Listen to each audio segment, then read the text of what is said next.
Bu Abbos Xlak nimaga bu gapirib chiqmayapti desak, bu klinikani ambasadori ekan-ku bu. O'shuncha g'irring demay o'tiribdi ekan. Soqqalarini sanab olgan ekanda bu Abbos akamiz. Bilak dugonang, ertadan kechgacha billa video qilarding. Qani odamgarchilik, odamiylik qani? Pulini kechib qo'yib bilan dugonangni tarafini olmaysanmi? Beti yo'q. O'l erkak bo'lmay, o'l sendaqa erkaklar. Ko'rdinglarmi, zamon o'zgarib ketganini? Dugonasi billa shuncha PR qilib berdi bechora ko'kosh. Odam o'lib ketadimi, tirik qoladimi? Pulini olib qo'yganda, pul qiziqroqda-chi ko'kosh. Birovni bitta hayoti qiziq emas, billah odamlar shunaqa noinsof bo'lib ketgan. Kecha billah mashinalar podarka qilyapman, unaqa qilyapman deb videolar qilib ko'kosh og'ir ahvolda qolganda shapet tashab qo'ydi. Господи, konchinney, sen erkakmisan? Yana meni transvestit deysizlar. Erkaklarda insof qaqi ketib, erkaklik qani?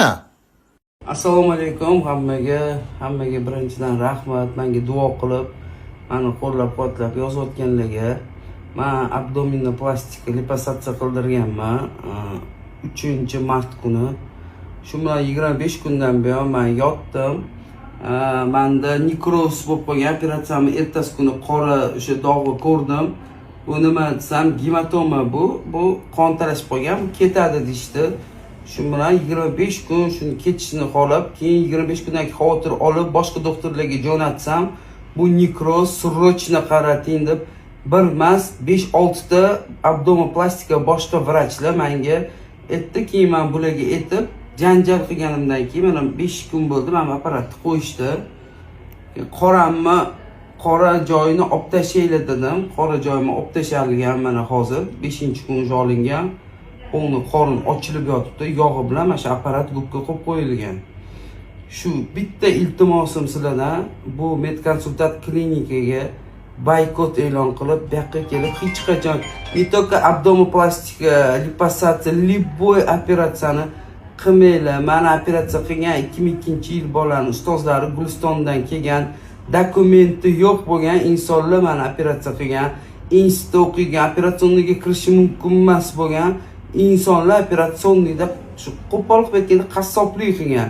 O'shaning uchun hech qanaqa даже qo'linglarni privaska qilgani ham bu yoqqa kelmaydi. Boykot e'lon qilishinglarni so'rayman sizlardan. Hammaga rahmat, boringlarga shukr. Turmayapti, o'zicha aqllilik qilyapti, lekin bu o'zi men qatori odam bu. Hozir mana shu vrach formasiga qarab, siz ayb yo'q aka. Men просто bu bolani tafsillar beryapman. Vrach formasida sizga aytayapti, ochishga haqqinglar yo'q deb buyruq berishga haqqi bo'lyapti. Yo'q, ochishga haqqinglar o'zinglar bilasizlar dedingiz. Hozir videoda hammasi turibdi. Lekin siz bunga haqqingiz, siz mendek odamsiz. Sizni bitta dokumentingiz ham yo'qligini bildimmi? Siz institut o'qiyotgan odamsiz. Sizni даже operatsioniga kirishga qonuniy hech narsa hujjatingiz yo'q. Nimaga siz hozir meni ochtirmaslikka buyruq berasiz? Siz men qatori odamsiz hozir. Umid aka ham chaqiring. O'sha Umid aka bo'lmasa, mana katta vrachlar Umid aka. Qani kesinlar. Ular bo'lmasa, bu yoqda mas'ul kim? Umid akadan boshqa. Yo 100 ta 200 ta doktorga faqat Umid aka bittami doktoringiz sizlar?